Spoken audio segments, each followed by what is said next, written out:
dear Barbara. Welcome to this program and thank you for responding to our call. Well, thank you for inviting me. I love to be part of research, without a doubt. Great, great. Yeah.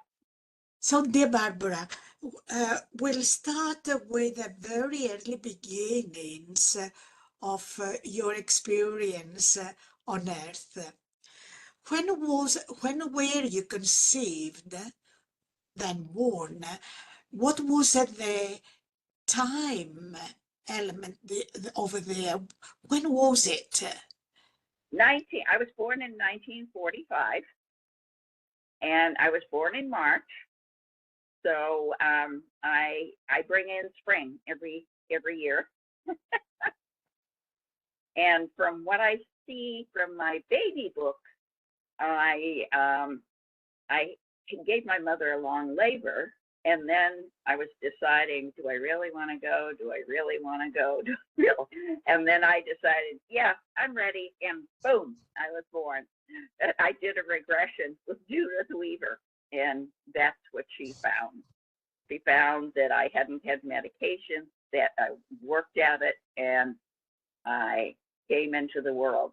But I believe from the regressions that I have had, I believe that I came because I had a stepbrother who was not being loved.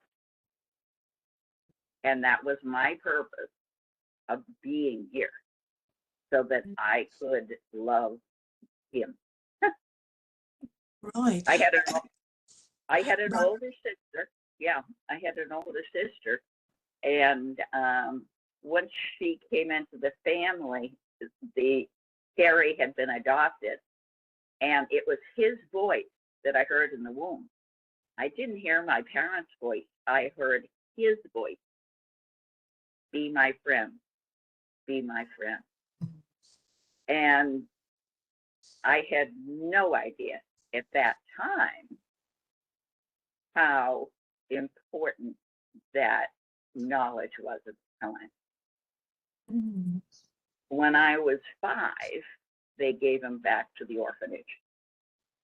And I was devastated, absolutely devastated, and affected me health-wise with ear infections and eye infections and nightmares, and it was a terrible loss. And it's still there. I've tried to connect with him off and on, but I just felt that's why I was here, to bring him joy. So, what kind of consciousness was that of your sibling, of your brother who sent out the call? Why was he in need of support? Why wasn't he not loved? It's also a war period when your brother, this brother, was born. Is this connected, not connected, or what? From what I understand, he was born into an Italian family. He was the 9th child, and he didn't look like the rest of the family. Mm-hmm. My thought is that his father wasn't. I don't know this, but he didn't fit, and he was given up by his family. And my mother and a friend adopted him. And my mother's friend went into the Army when my mother met my father. And she said, well, Gary is coming with me when we get married. And my dad never adopted him and never really liked him. That's the reason. And he thought, now this is very personal, super personal. because I don't think I've told many people, you know, that background. But my father always thought that he was really my mother's child out of wedlock. And Gary, over the years that we have had contact, said, no, absolutely, I was not. It was I found my Italian, I found my birth certificate, and my mother was not his mother. Yeah. But my dad never liked him. So I think that's why he was sent back, because we had our own family, and it was devastating for me. And what's interesting is he was not conscious of how much, how close I was to him, because I have letters from years later that he never realized how much I meant to him. Do you still meet each other? I went back after 40 years to try to heal with him. And he is so damaged that goodness. It was, we had a week together, and I stayed with him, and I drove him crazy because I had so many questions. And he's kind of a loner. He's a survivor. He's done well in his life, but all of his relationships are not complete because of that start. Yeah. It's a perfect case of pre and perinatal psychology coming to the forefront. Yeah. He doesn't know what unconditional love is. Yeah. Because he can't trust. Yeah. So back then, where were you born, Barbara? I was born in the Boston area, Brookline. Right. During that year, 44 when you were conceived, 45 when you were born, what was the atmosphere, the ambience of the Boston area? It's war after war. What was going on in general? Well, I honestly don't know. I just know that my father was in residency, medical. He's an osteopath, and he was doing his residency at the osteopathic hospital it was called Jamaica Plain, just outside Boston. And my mother was a nurse at Children's Hospital. So Dad was not in the war. Yeah. And my grandfather had died, and I never met my grandmother because that's another story in the family. Do you feel comfortable to share that story of the grandparents? Sure. My grandfather apparently died when my mother was 2 years old, and her sister was 3 years old. And my mother had no means of support. My grandmother had no means of support. So she gave the oldest girl to the husband's family, and she gave my mother to my great aunt and my great grandmother. And she did marry and had 5 more children, and did not bring the other children into the family. And that's why I never met my grandmother. And my great my aunt, my mother's sister, became an alcoholic. That's the way she handled her loss. My mother never touched a drink. Yeah. But she didn't have a touchy-feely, loving relationship with us. She didn't have the tools. Yeah. This perhaps is why your mother was so open and compassionate towards that boy, that Italian boy that was sent out away from the family, and she took care, looked after him. And Yeah. there is a repetition of the story, not exactly, but taking into account the circumstances, it makes absolute sense. Yep. Being a nurse at Children's Hospital for 25 years.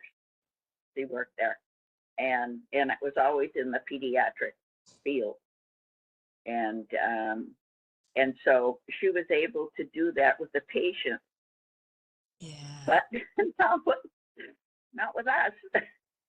yeah.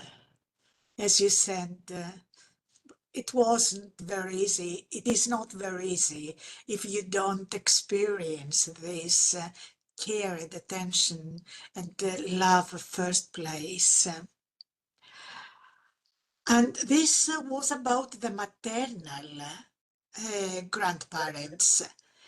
What about the paternal grandparents? um, my grandfather on my dad's side um, died at a young age because he had asthma, very bad asthma, and it was an osteopath that kept my father alive. So that's why my father decided to go to osteopathic school. So Mm. I never met my paternal grandfather. My paternal grandmother was an angry old lady. Mm. She was a disciplinarian and just not an ounce of warmth was in there. Whenever we went to the house, you know, we had to sit on the piano stool and stay out of the way and, behave ourselves. She was not a warm and loving person either. Yeah. Yeah. Dad was. Dad was, but Granny was not really a heartwarming person. And in those years, back in 1944, 45, up to 50, when you were a very young child, what were the values of the times?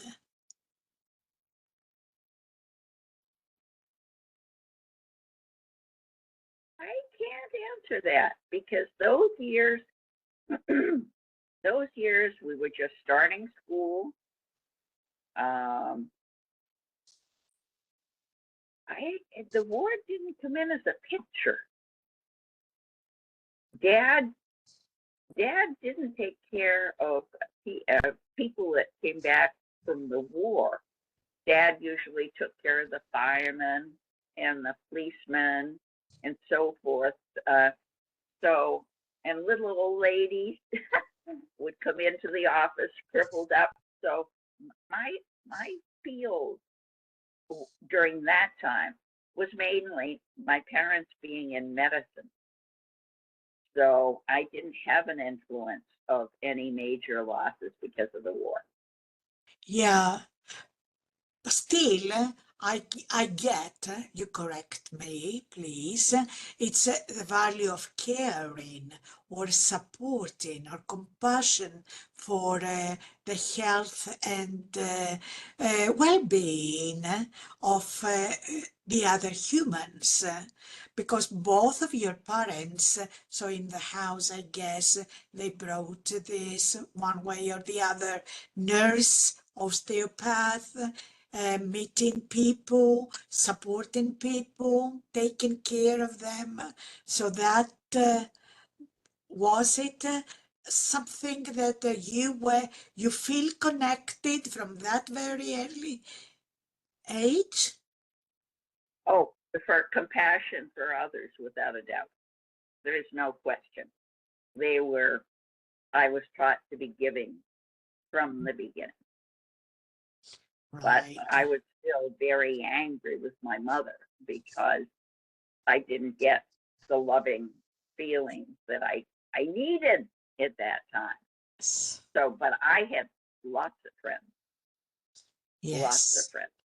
And friends were important to me, very important, because the friendships kind of made up for that loss of feeling that I wasn't getting from my home. So what was the best quality uh, that you can recognize? Tenderness was not among them, but what was the best quality in your mom? Compassion for others, Compassion for definitely. it. Compassion for others, caring for others. Yeah, absolutely. And The drop anything to go help someone. And my father was the same way. He worked long hours. He didn't just have 9 to 5 hours. He would see patients at home in the evenings after he finished his office hours. Very compassionate, caring parent. excellent. You mentioned that you have an elder sister, right? I have an older sister and a younger brother. Can you speak about them? What was the name of your elder sister? My eldest sister, Joan, and she became a nurse, just like Ah, my mom. And we, interestingly, we were not close. Matter of fact, my high school teacher did not know we were sisters until we were playing together at a basketball game, and somebody was roughing me up. And my sister came over and had a few words with the lady from the other team. That was the first time my gym teacher realized we were sisters. She did her own thing. She was more of had a very limited set of friends, cautious, a mm, different person. I was always around friends, flying, going here, going there, theater, on the go all the time. And my brother was kind of a quiet guy, and he learned about electronics, and he had a tough time because my mother was dying of cancer when he was only 16 years old. So the last year of high school, he was kind of on his own um, as my mother was dying. So that was really hard for him. But he's kind of a happy-go-lucky guy. He lets everything wash off his back. what is his name? That is Donald. Donald. And your Yeah. mom's name is, Faith, say it Faith, again? Faith. Faith. And your Beautiful dad? name. Beautiful, My yes. dad, my dad was Lawrence. Lawrence, that's also a beautiful name. So, right. And what is the age difference between you and your sister and the brother? 3 years. It was like a routine. Each 3 years, another one came. Yeah.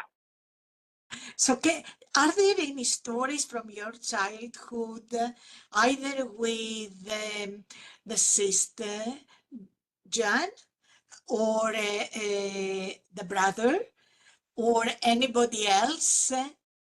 I don't understand that question, Olga. Are there any stories, any experiences you can share with us from the time when you were a child? Um, I just remember in the summertime, my aunt, my great aunt, would take us to Cape Cod for a week. and we would be near the beaches together. We just had a wonderful time every summer for years and years and years, and we always looked forward to that. And there was one time that we got to go to another great aunt's house in Nantucket near the beaches, and that to us was such a treat growing up in the city, being around the beaches, being around nature, and so forth. Those were the really fun times. And we had a summer camp. We got to go to Vermont one time where the water was ice cold from coming down from the mountains, and it was freezing cold. They had horses there, and that was a very special place that I'll always remember too. So the summers, we always looked forward to the summer playtime to be, with those relatives. And as a child, Barbara, was there any, vision of doing something when you grow up, or study something when you grow up, or travel, or how did you imagine your life as a child? I always knew I would be in medicine, do something in medicine, because I was so proud of my parents and the work that they did. As I say, people would crawl into my father's office and they would walk back out after they had a treatment. So I knew I would always be in the medical field because I was around there all the time. And I loved that. There was no question that I wouldn't be in the medical field. Dad wanted me to be a doctor, but I graduated from high school when I was just 17, and I didn't have the maturity to want to be have to do all the work to be a doctor. And my mother said, I don't want you to go to medical school either, because your brother is going to have to support a family and there won't be enough money for, he's going to have to support a family. And, a woman going into medicine at that time, because that was in the early 60s. So mom did not encourage me. Dad wanted that. So I split the difference and I became a medical assistant so that I could work in a doctor's office and do EKGs and lab work and all that sort of stuff without having the responsibility of carrying the weight of being a doctor. And in all reality, I've never been without a job. So it was a 2-year program, but it opened a lot of doors. One of the things that in a way, I regret not going on and getting a bachelor's degree or a master's or a PhD, because when you're in this field, who's going to listen to you? They want the people with the degree. And so I feel a bit of a loss on that angle. But oftentimes when you move forward, you end up in an ivory tower and you have your belief system that's limited. And I was fortunate to have an open mind and learn this completely new stuff in my 50s and 60s. So I loved the work that I did. I ended up being the supervisor of a blood donor center. I worked at my hospital for 31 years, and all of that time I was teaching childbirth, and I started doula work, bringing doulas into the hospital. I trained with a famous Penny Simpkins. Have you heard that name, Penny Simpkins? Yeah. So I trained with Penny, and I was a doula and a childbirth educator and a phlebotomist, medical assistant. So I was pretty busy and happy. And at one of the doula conferences, it was Phyllis Klaus that gave Yeah. a lecture on hypnosis for birthing. That was it. That opened the door. That was in 1999. And Phyllis has been my guiding light ever since 1999. And she has supported me, completely opened my mind to the pre and perinatal field and to hypnosis. So after that conference, I went to train as a hypnobirthing instructor. And that's where I met Mickey Mongan. And Mickey just opened a whole new world between hypnosis, the birth, and she was a firm believer in pre and perinatal psychology. So one of the books that I read at that after that conference was The Secret Life of the Unborn Child. Now I had read Fred Worth's Prenatal Parenting. I met him back in 2000, and he started a program. He started to do a program, prenatal parenting, to teach parents to pay attention to the baby in the womb. And he started to get into the psychology of pre and perinatal psychology by finding out how the parents felt when the woman became pregnant. And so what he did, he was a neonatologist, and he felt so sad about premature babies. He wanted to do something about it. And so he started this early pregnancy program. And when his patients that had premature babies with their first baby, he called them back and have them take the course with the second baby. They didn't have the baby prematurely because they worked with the baby, the fetal love breaks that he encouraged. So they were falling in love with their baby during the pregnancy period. So he was the first one that opened my eyes, but I still wasn't ready at that point. When I read Thomas's book around 2005, I was sold, absolutely sold to the period. And I went right and tried to find out as much as I could about that. Barbara, before you continue with your inspirators, can we go back to the first, not the first, because the first ones, as I get it, were your parents with their attention and involvement in the medical services. But you mentioned Phyllis Klaus, for example, first. From that time and that meeting with Phyllis, what do you remember? What was it that stayed out of the many things you exchanged during the education you received, the training, etc.? What do you keep?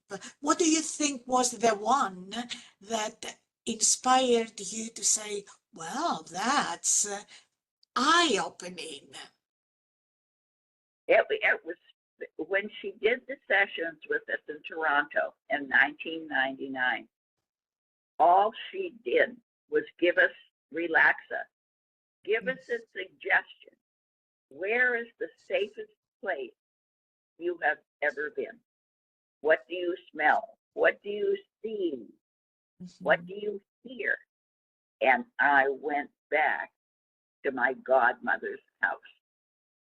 and I could see all the walls. It was a very strange house. Mm. It had five. It had five sides on it, not four. It wasn't square. And I went right back to that house. I could smell what she was cooking in the oven. I could remember the toilet because the tank was up on the top above the toilet seat. And I went through every room in that house from just during those two experiences, listening to Phyllis and letting her say, where's the safest place for you? And what are you seeing? What are you smelling? I was in tears. I was in tears. And then with Mongan, what was the thing, the experience that came out that you, that enthused you? It was the calmness in birthing and the concept that you could bond with the baby in the womb. Uh-huh. In the second class of hypnobirthing, it's all about bonding with the baby in the womb. And I had been teaching regular classes for years. And why do we talk to the baby in the womb? I didn't know anything about it. I've been teaching for 30 years before I was exposed to this field. And in a way, I got mad that all those 30 years I could have been telling these parents to bond with their baby, but in regular classes, all we're doing is getting the baby out of the womb. We're using tools to prepare parents to get through their labors. That's what regular classes do. With hypnobirthing, they learn the psychology part and learning to bond with that baby in the womb. That the baby feels everything, senses everything. The baby is listening. So talk to the baby in the womb. Think about the baby in the womb. Take pictures of your big belly, because that little baby is there and that little baby is listening and wants to know he's welcome.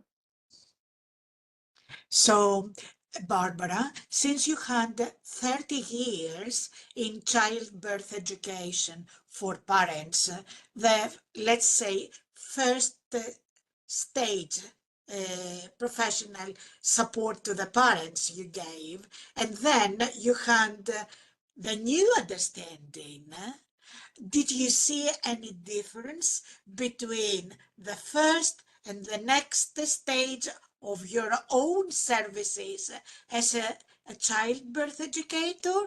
Did you see any difference in the parenting you inspired later on? Definitely.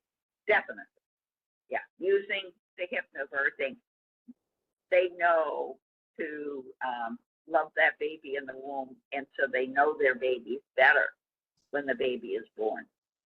So they're better prepared for parenthood in understanding how important it is connecting with that baby in the womb. But I bring into the hypnobirthing more because I belong to APA. And I've been bringing a lot more information to the hypnobirthing teachers. So if Nikki she would have me lecture on pre and perinatal psychology and my learning from the pre and perinatal educator program. So hypnobirthing has asked me to lecture many times to open up the other instructors' minds that the baby really is sentient. The baby really is aware, and to deepen their sense of knowing that the baby's listening. Because it's fun when we're in class and you tell the parents that that baby hears everything that you're saying and so forth, and they look at each other. They look at each other like, "Uh-oh, we better kind of calm down and not fight so much." And so they're more aware of the influence. Do you Right. want to know about my birth, though? My birth, when I had my first child. Yes, please. When my first child was born, I had just read when Elizabeth Bing's book on childbirth, Lamaze. And I said to the doctor, I'd like to do Lamaze with my first baby. And he says to me, "Oh no, honey, it's too hard. You just trust me. You just trust me." Well, I trusted him. And I was only in the hospital a couple of hours, but I didn't know enough to stay relaxed. I read the book, but I didn't really have the tools. I had no childbirth classes because this was 55 years ago. Yes. And so I was really uncomfortable. And finally, I decided I wanted some medication. So they gave me a coddle. You remember the coddle? Well, I had a coddle and it shut off my heart and my lungs, and I coded, and I didn't wake up till 11 hours later. They couldn't control the med with the coddle, so they eventually took it off the market. And my baby was born at 11 in the morning, and I woke up about 8 o'clock that night. All the So that perinatal bonding was missed. You missed an opportunity, right? that was the beginning of my experience with birth. Mm. And the thing that upsets me, Olga, is I found my birth record when I had my son. If they had checked me, I would have been ready to have the baby. I Mm. didn't need the medicine Mm. because he was delivered with low forceps. So Mm. that baby was in the birth path, in the vagina. If Mm. they had checked me, they would have said, "Oh, you're ready to have the baby. You're going to make it. You're doing fine." But instead, they gave me the medicine, which almost killed me. Mm. What a sad story. I wonder how this sad experience of yours has empowered you in on your way as a childbirth educator later. Absolutely. Absolutely. I tell all of my parents, don't take the medication till you've been checked. Yeah. So So perhaps that's, that yeah, was a sad thing for you, but perhaps that experience saved so many other parents from walking the same thing. exactly. Exactly. That was a hard, and it wasn't till years later, Olga, when I had my second child, they still thought I was allergic. That's what they told me, that I was allergic to Novocaine, which is Mm. what you get at the dentist office. All right. Yes. Any drug that's in that family, they said I would, my heart could stop again. Mm. So don't ever have it at the dentist's office. And and so when I had my second son, I took classes and I was really positive about the birth. I knew I could do it. I did my breathing and so, and but they couldn't give me anything for the stitches because they were afraid my heart would stop. So it wasn't till years later, Olga, I was tested by a friend that's an anesthesiologist. I'm not allergic to those drugs. It was the coddle itself that the medicine went up too high and shut off those nerves. Mhm. So they saved my life, but they also almost killed me. Yeah. Ellen, that was the experience, I believe, that led me to be my future person. Mhm. Because on the second baby, it was like night and day the difference in the labors. I had tools.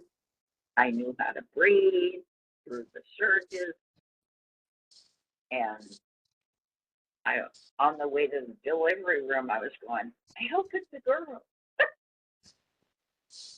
Total difference, night and day between the two births. So I called my instructor and said, I need peace. Nobody should ever go through labor without having knowledge how to stay calm during labor, how to get through your labor without medication if possible. Yeah. So actually, your own experience became the inspirator of what you continue to do, but from a different level in your life, because you have always been in the health sector, always working with people you supported one way or the other. You were in childbirth, and then you advanced this even better. Can we go back to the time when you started reading Thomas Verny's book, Thomas Verny's book, The Secret Language of the Unborn Child? And what was it in the book which enthused you? Just the thought that babies are conscious in there, that they feel the emotions of the mother, and the mother's stressed out. No wonder the babies come out and hard to settle down. It made so much sense. The gestational period is more important than taking a class on how to get the baby out. Yes. Knowing that baby is a partner inside, that baby needs to know they're welcome so that they can grow healthy in the womb. Mm-hmm. They need to feel welcome. They need to feel loved. And that was just an eye opener for me. And I thought, we're not doing the right thing. We need to get this word out. So this And was that led you to APA? tell everybody. Was that the realization that brought you to APA? Oh, definitely. What happened was I was looking for where I could learn more about the field. And Sandra Bardsley is another Yes. name, Sandra. Sandra came up here because she and Penny had been friends. Penny Simpkins had been friends. And she was wanting Penny to be interested in APA. And Penny said, oh, Sandra, you don't want to talk to me. You want to talk to Barb Decker because she is passionate about the baby in the womb, and she's trying to do more, get more information in the field. She's the one you should be talking to. So Sandra came over that same weekend and we met. And she was able to tell me more about Apple, so I could get involved with Apple. And that was in the later part of 2000. And so I became very active at APA because of Stanford Bardsley. Can you speak a little bit about you being active with APA? In what ways were you active? Well, it was learning from all of these wonderful people to be in the same conference with Gabor Mate, talking about, from the time of conception, these babies are feeling everything. And then Bruce Lipton supporting that with his lecture. I mean, there was no stopping. I was like a dog with a bone. I could not stop learning. It was too important to feel, way too important to feel. You just want to yell it from the hallways. People, wake up. Please wake up, because these babies need us. They need our parents to know that it's part of being a mother. Be the mother that you can be when you know your baby's listening and feeling and sensing. Even if you didn't have it yourself, knowing it was so important. Now, I had a family. I used to babysit for a family, Olga. When I was about 12 years old, I started babysitting for this family. And they had 5 children. In the summers, I would babysit for them. Can you imagine at 12 years old, I'm taking care of those children? Nowadays, would you have a 12-year-old babysitting for a pile of kids? And so I ended up moving in with them every summer to be their babysitter, kind of a nanny. And it was their mother that showed me how to be a mother. She was loving. She was caring. She took time for each of the children. We had an hour reading session after lunch every day. There were routine, love, caring. That was how I wanted to bring up my children. So I had that as an example of how children should feel. And I'm still in contact with that family. And the children, I suppose. I'm still in touch with that family. Right. So first you were a learner, and then you became what in APA? Did you serve in administration or in becoming a teacher yourself, or what? Yes, they finally started the PPNE program around 2014. And as soon as that was available, I took the PPNE program. And that, again, opened my mind and opened the doors of how we are all affected. And when you look at a person, or you see a person doing bad things, I don't look at them as a bad person. I look at them, I wonder what happened to you. If we could, Thomas's article on build babies, not jails. Yes. We can change the world when our parents realize the babies need to be loved in the womb. That is the most important aspect of bringing a child into the world. Mm. So you participated right from the beginning to the educational programs that they started offering, right? And Yep, yep. we have added Sarah Brantley to the list of collaborators or inspirators or key people. Were there any other people you worked with and you were so grateful for you being together with them?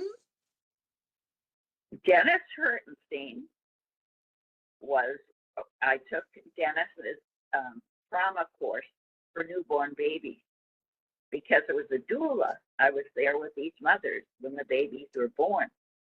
And he taught us how to, within a few hours of the birth, hold the baby so the occiput and the cranial area so the baby could unwind from the birth.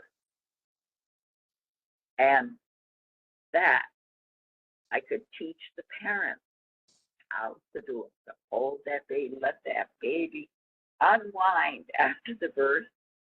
Dennis had taught me so much. I also saw lectures from Ray Castellino, and then I became a member. Who else is I've got in there? William Emerson. William. William, lectures by William on what the baby goes through and all the turns and where they can get stuck and how much understanding about twins and understanding about twin loss. William was an incredible teacher. So William, Ray, and then there was a gentleman from Germany that did a lecture on when the woman was pregnant. He's an obstetrician and a psychiatrist, I believe. God, what was his name? I'm sure you would know it. He's German, and he gave a wonderful lecture on the importance of the emotional support for the mother during the pregnancy. And he was able to get postpartum depression down just 40%, and preterm labors and so forth. Made a significant difference when the parents understood how to care for the baby while the baby was in the womb. You mean Schroth? Do you speak about Schroth or Rafai? I ended up going in 2010. In 2010, I met Gerhard through APA. He came here to interview people and for his course. And at that time, I was going into my 60s. And I met him. There were about 12 or 15 people in this room where he was he was doing case studies. And I kept questioning so many of the things when he was doing the case studies. I questioned this and I questioned that and so on. And frankly, I thought I was a pain. I was he wouldn't want anything to do with me because I was curious why they did this and why they did that and so forth. Most of the other people were quiet, but that's me. I have a big mouth and I talk a lot. But I was excited about the field. But I thought to myself, oh gosh, 2 years of training, that's a long time. And the expense when I'm getting older, how long, who's going to listen to me because I don't have that college degree? Who's going to listen to me? Everybody. So I decided, I told the lady that did the original organization of the program that I probably wouldn't be doing the training. Now, that same week, my husband was in the hospital and was dying. And I got a call halfway through it was an 8-hour program that Gerhard was doing. I had to leave at noontime. And I thought to myself, I love the concept, but I'm too old.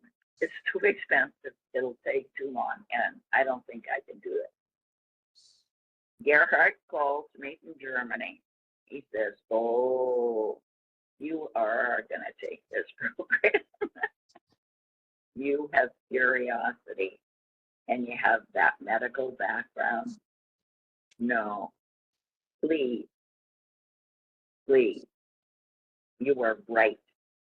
I didn't feel qualified because I didn't like psychology in college. I thought it was boring.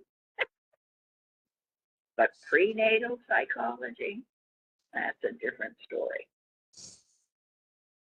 And he said, no, you are perfect for this program. And when a psychiatrist calls you and tells you you're perfect for a program, it was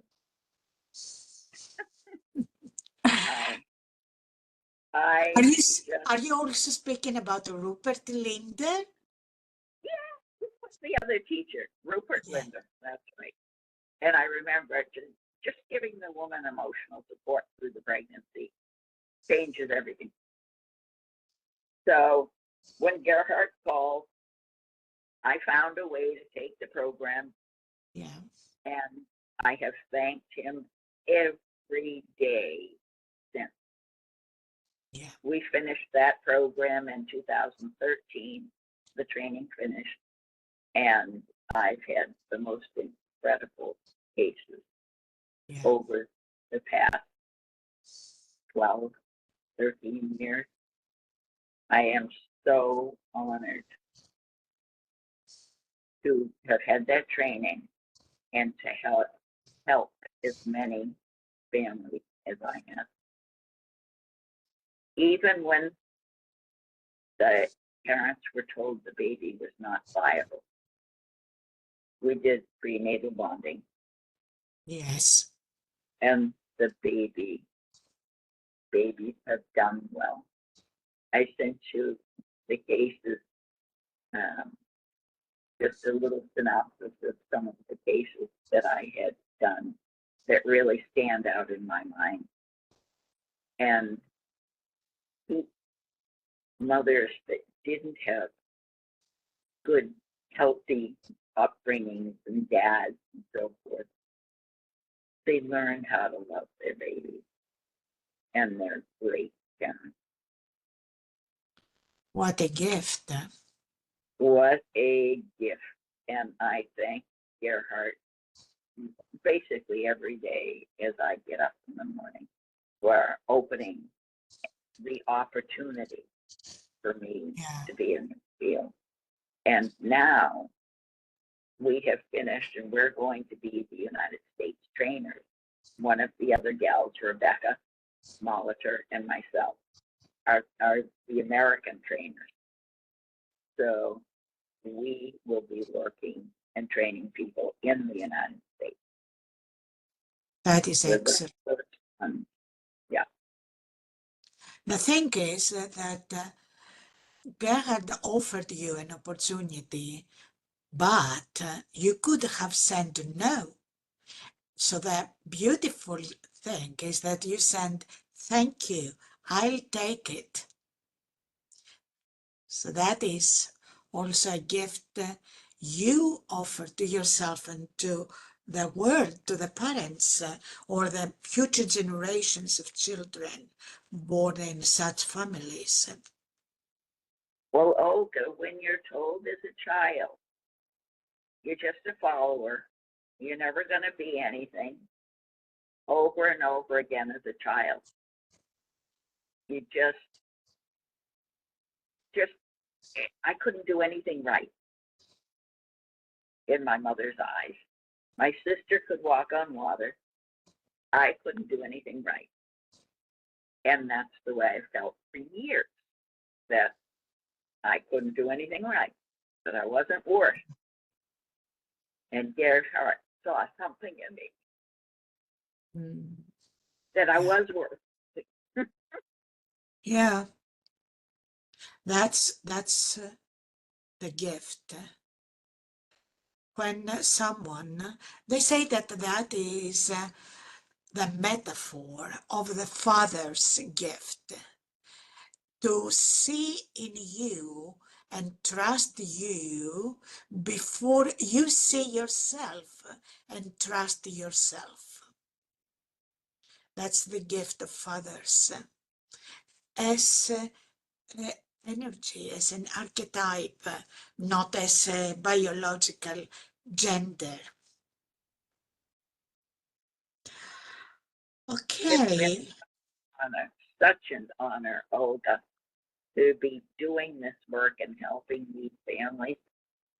Yeah. I just, I will never stop until I can't do it anymore.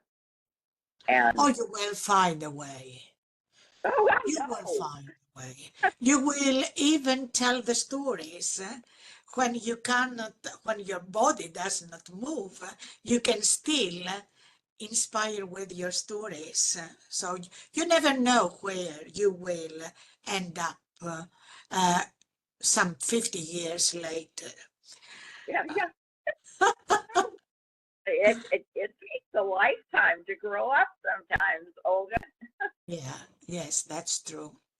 Now, were there other important figures you worked together after Gerhard de Schroth or the collaborators there?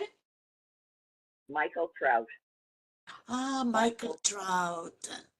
as Michael was in our class, and Michael exposed us to the work that he was doing, and he shared his films. He gave us the films that he had done on um, how children feel being adopted and in foster care, and violence and abuse, and how a baby feels when that is going on within their life. And then Michael Trout and his wife also wrote a book called See Me as a Person, and it was on healthcare. And everything that I did at my hospital was caring for my patients, because nobody wants to be in a hospital. They have to be there for a reason. And that book meant so much to me. I remember getting one fitness report from my boss, and it said it was not a good fitness report because I was too good for the patient. Mm. And I went over the boss's head and I said, I won't accept this as a fitness report. Mm. More people should take care of the patient. Yeah, I'm not going to be punished because I care about my patient. yeah, And that book resonated with me because it kept saying that patient may be a problem. mm. And the reason they're a problem is something happened to them. Yeah, And that's the way pre and perinatal psychology opens your eyes mm. to that beautiful fact when you see somebody that's having a problem, isn't right, doing something wrong, you do think that way. I wonder what happened to them in the beginning. Mm. It gives you 1,000 times more empathy for people in life. Mm. And we must open the world, the eyes of the world. How important preconception, pregnancy, how important it is in building a baby. How can people ignore the fact that not only is baby growing inside a mother, their nervous system, their brain, it's all being formed inside the mother. And when you're stressed out and you have pressure, you've got depression, you're stressed out at work, you don't have any idea how you're affecting the baby. Mhm. So how can we ignore it, Olga? How Mm. can we ignore the importance of teaching our families? Mhm. Welcome the baby. If the baby wasn't welcome, let the baby know when you want them to stay. This feeling that can be repaired at any point that baby is growing in. They want to know they're wanted. And even if it didn't start, Which takes us back, Barbara, to the call. I came to this world because someone was not loved, a baby was not loved, and that's not good. That was the call. That's what you are doing. You are at the side of those people, especially those prenates who need to remember there is someone beside them. it's such an honor, such an honor. Now, can you, Barbara, move on a little bit and share with us the two most important teachings or learnings or findings from all those decades of being in the field, which would benefit parents and families today? What are the two of the many? Choose the two most significant teachings or learnings. I'd say Thomas Burney and William Chamberlain. Yes. So Thomas Verne, because David Chamberlain, not William Chamberlain. Because yeah, William also, what did they say? What did they say? it would be hard between David Chamberlain and William Emerson and Thomas Burney. Ah, all right, David Chamberlain, you said. All right, David Chamberlain, Thomas Verne, and William Emerson were the most important teachings, learnings you received. And what is your message to the parents today? I also have to go back and say Phyllis Klaus. She was the one that got me started, even thinking outside the box with hypnosis. So I have to add Phyllis to that list. So there's actually 4 major ones. And what was your question again? Yes, how they have influenced me to work with parents. yes. What is your message to the parents today? What is my message to the parents today? Love the baby in the womb. Be aware that they're listening and feeling everything that's going on in your life.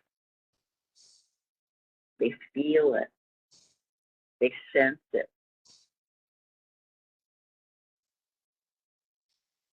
And they're going to have those feelings for a lifetime.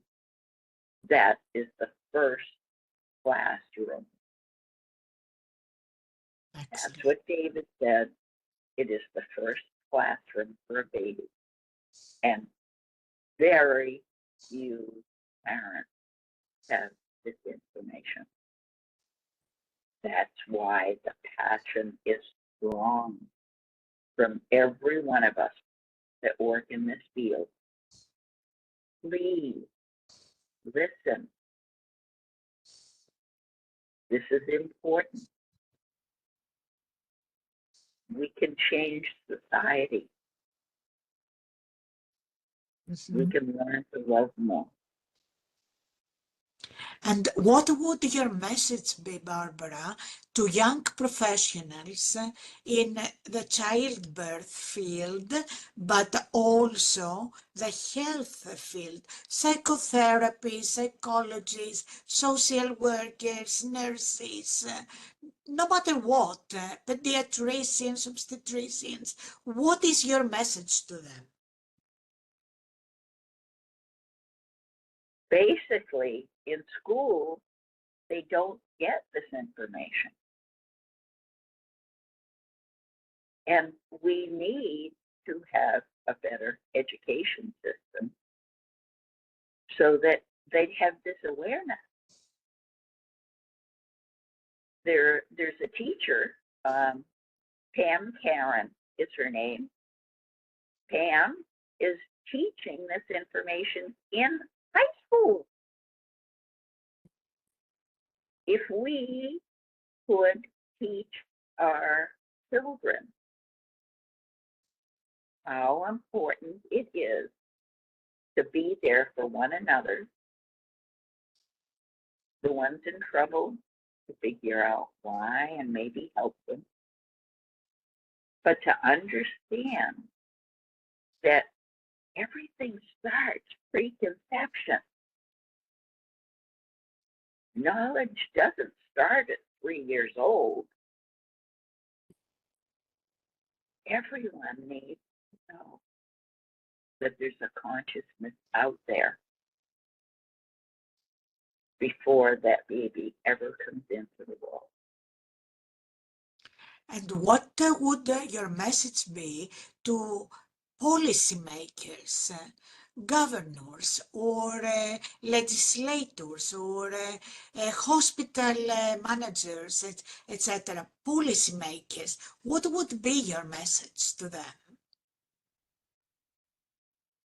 Well, that's interesting because I specifically went to a political um, a meeting, one of the local politicians who I hope will be governor. I'm concerned about Roe versus Wade and what is going to happen to the babies that are coming into the world that are unplanned and unwanted because adoption, because abortion is not available in many states in the United States. So I went back to the research on Ceausescu in Romania because he took away abortion. He took away a right to choose. He wouldn't let them have even contraceptive. So I brought that 20-page article to him, this politician that I hope will be our next governor, to think about that could happen in our country. And I asked him if somebody in the department would read the article and maybe connect with me so I can start teaching them the importance of the prenatal field. Now, I don't know if it will open a door, but I brought that when I went to meet this man, because we do need to have our medical professionals understanding how to care for the patient. And I'm honored to have worked with, because I'm a mentor for the PPNE program, and one of my recent mentees was an obstetrician. And she has completely changed the way we work with her patients.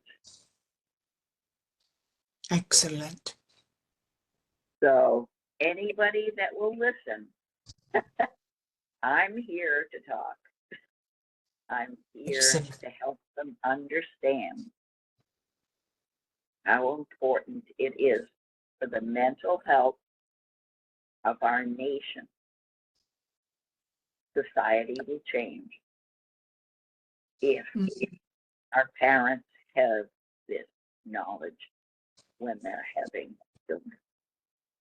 Right. The whole world will change. Right. Excellent.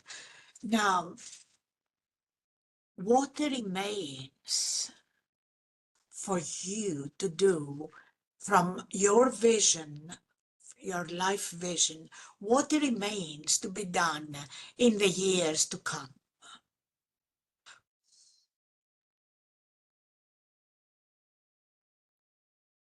Spreading the word,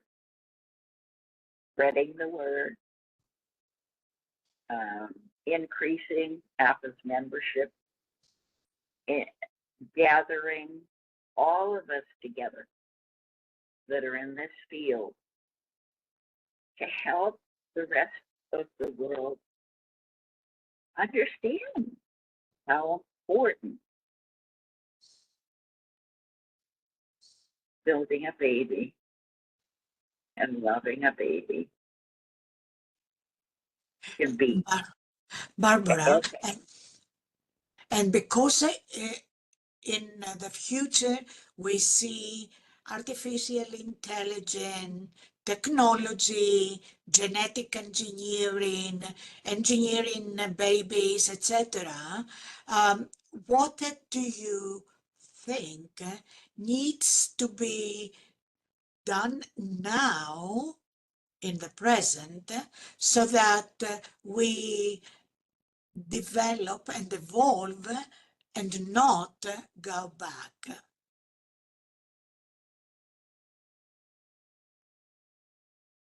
Well, for those that need the technology to be able to birth their babies, in all actuality, a lot of future children will come into the world without IVF when each of the parents understand where they came from and they have a healthy relationship. Then often they're able to have children because the prenatal bonding program can help them. Just doing the questionnaire helps them realize where they came from, and the light bulb goes on. Oh, that's why you act that way. They have a better understanding. Right. I have written a program, it's called Empowering Pregnancy, to take it preconception for families that want to have a baby. Have the awareness of where you came from, what you experienced, what he came from, what he experienced. And once they understand each other better, then oftentimes the baby will come.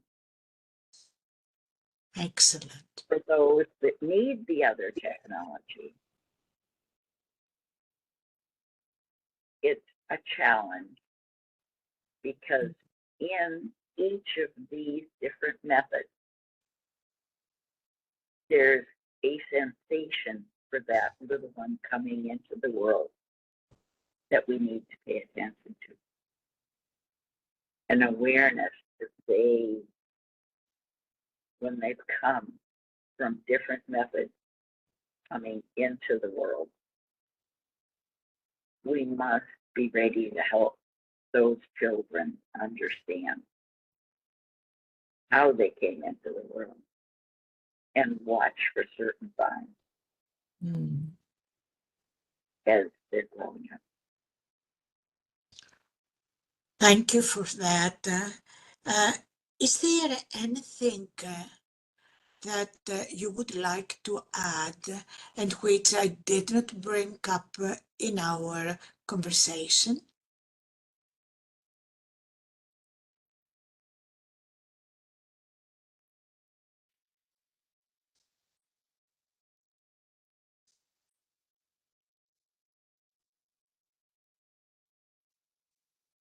Well, Olga, I wish that there were more people that understood the importance of this field.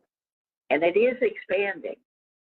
I'm thankful that it is growing and it is expanding across the world because I've had the honor of going to India and learning from beautiful things from Siva Belabadi and Gajanon in India. And then I'm off to Germany. One of our friends is working in Brazil. Australia is waking up. Christine Peterson did a beautiful preconception program for APA. We need to keep the outreach, to spread the word every day. Right. So that we, each of us, can hold the torch of the importance of this work and help others understand how much it impacts lifelong information within a person's body. So thank you for bringing this. Barbara, our last question. What do you think is it that makes a pioneer? What is it behind the scenes that makes a human being a pioneer?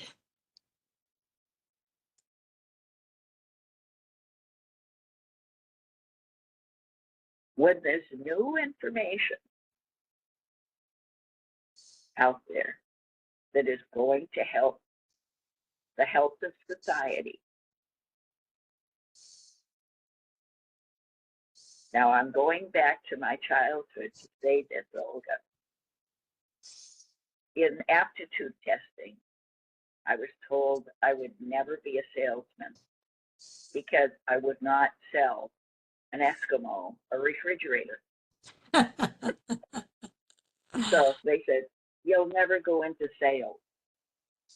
But when I believe in something, like when I met Penny doing the doula work and the hospital didn't want us there, that was pioneering work to open the door for doula work. So I felt like a pioneer bringing doula work to the forefront. And then to have the experience of learning about APA, being part of the PPNE program, being a mentor, and then meeting Gerhard and taking the prenatal bonding BA program. My life is full of passion for the beauty of what I have had as experiences in my lifetime. Opening the door where people don't believe. And I could never be a salesman unless I believed in it. And I believe in it. Thank you. Thank you for being a believer, opening the doors. It was a pleasure talking to you, Barbara. Thank you. Oh,